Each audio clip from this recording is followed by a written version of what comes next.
नमस्कार दोस्तों, कैसे हैं आप सब। आशा करती हूँ आप सब भी अच्छे होंगे। आपका स्वागत है हमारे YouTube चैनल पर। अगर आपने अब तक हमारे चैनल को सब्सक्राइब नहीं किया तो सब्सक्राइब कर लें। आज मैं आपके लिए कहानी लेके आई हूँ, खजाने की चाबी। रामेश्वर जी एक छोटे शहर में एक सरकारी दफ्तर में क्लर्क थे। एकदम ईमानदार, कर्मठ और उसूलों के पक्के। दफ्तर के बाकी कर्मचारी घूसखोर, लालची किस्म के थे। हर काम के लिए आने वालों से रिश्वत लेते थे। रामेश्वर जी के घर में उनकी पत्नी सुधा और उनके 2 पुत्र थे, अविनाश और सौरभ। दोनों पढ़ने में बहुत तेज थे। रामेश्वर जी उन्हें पढ़ा लिखा कर अफसर बनाना चाहते थे, इसलिए दफ्तर से घर आते ही दोनों को पढ़ाई में बैठा देते थे। एक दिन रामेश्वर जी दफ्तर से छुट्टी थी। पूरे दिन उस दिन सफाई करने की ठान ली।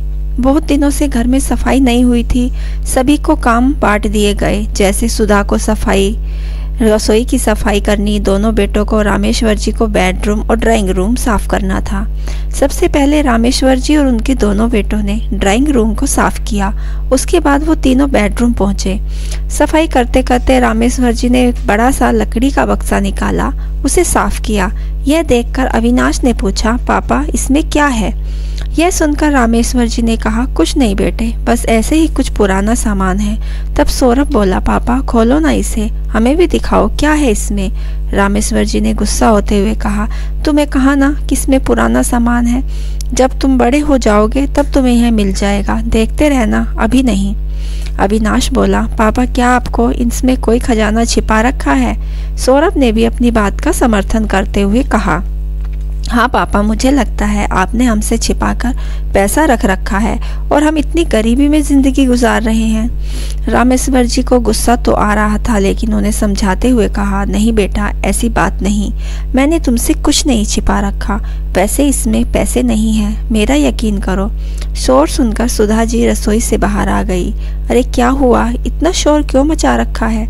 तब दोनों बच्चों ने गुस्सा होकर कहा, बाहर निकल जाते हैं। सुधा जी ने पूछने पर रामेश्वर जी उन्हें बक्से के बारे में बताते हैं। सुधा जी, आप तो बक्सा खोलकर दिखा देते। रामेश्वर जी समझाते हुए कहा, बच्चों को अपने पिता की बात पर भरोसा होना चाहिए। अब तो ये समझें ये बक्सा नहीं, तिजोरी है, और खबरदार जो तुमने इसके बारे में उन दोनों से कोई बात की। दोनों मिलकर सफाई करते हैं। दोनों बच्चे शाम को घर वापस आते हैं। दोनों गुस्सा थे। अगले दिन से जैसे दुनिया ही बदल गई। दोनों कल तक जहां अपने माता पिता की इज्जत करते, वहां आज दोनों नफरत करने लगे। अविनाश और सौरभ को लगने लगा कि उसके पिता ने बहुत दौलत जमा कर रखी है और हमेशा गरीबी का रोना रोकर उन्हें हर चीज के लिए मना कर देते हैं। वे बेचारे ये सोचकर कि पापा ईमानदार हैं, रिश्वत नहीं लेते, लेकिन उनके पापा ने तो बहुत पैसा दबा कर रखा है। सुबह दोनों स्कूल चले जाते हैं, लेकिन वहाँ भी उनका पढ़ाई में मन नहीं लगता। इधर रामेश्वर जी भी ऑफिस पहुँचते हैं तो उनका काम में मन नहीं लगता। सुधा जी बेमन से घर का काम निपटा रही थी। पूरे घर का माहौल बदल गया था। दोपहर को दोनों बच्चे घर आते हैं। रास्ते में उन्होंने प्लान बनाया था कि घर जाकर सबसे पहले उस बक्से की चाबी ढूंढेंगे।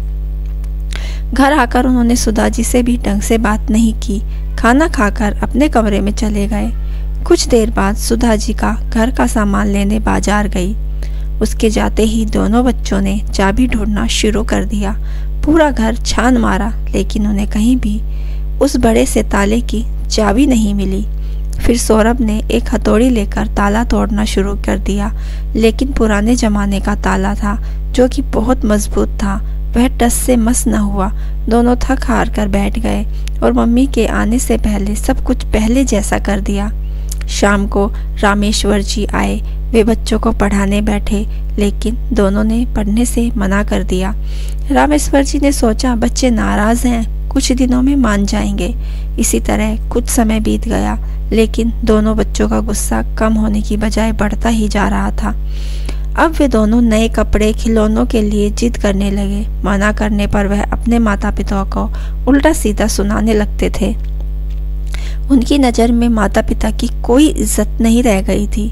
रामेश्वर जी इस बात से बहुत दुखी थे। एक दिन जब अविनाश और सौरभ सो रहे थे, तब रामेश्वर जी ने अपनी पत्नी सुधा के साथ घर छोड़कर चले गए। जब दोनों उठे तो देखा मेज पर एक चिट्ठी रखी है, उस पर एक बड़ी सी चाबी रखी थी।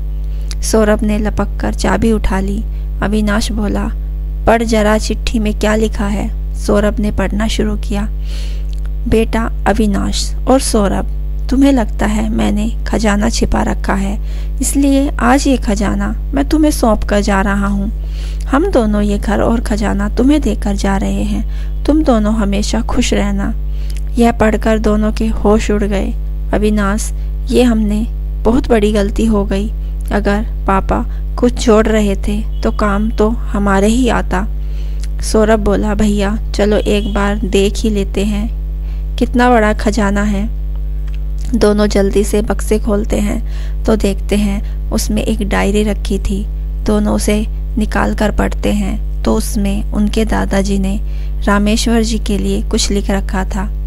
बेटा रामेश्वर, ये बातें अपने जीवन में उतारना, तुम्हारा जीवन खुशियों से भर जाएगा।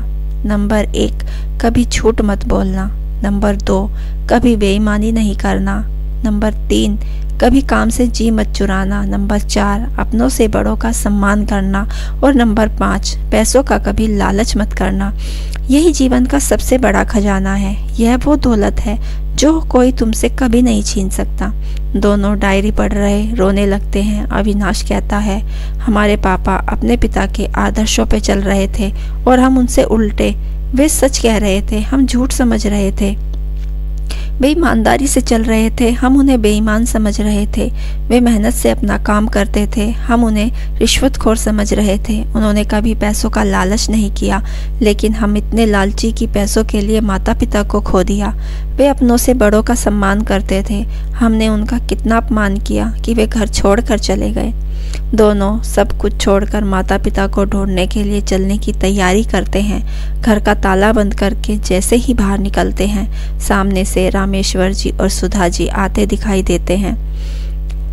दोनों बच्चे उनसे लिपट जाते हैं और रोने लगते हैं। रामेश्वर जी कहते हैं, बेटा तुम्हें सही रास्ते पर लाने के लिए ही हम चले गए थे। दोनों बच्चे उनके पैरों पर गिरकर माफ़ी मांगने लगते हैं और उस दिन से ये दोनों माता पिता की सेवा करने लगते हैं।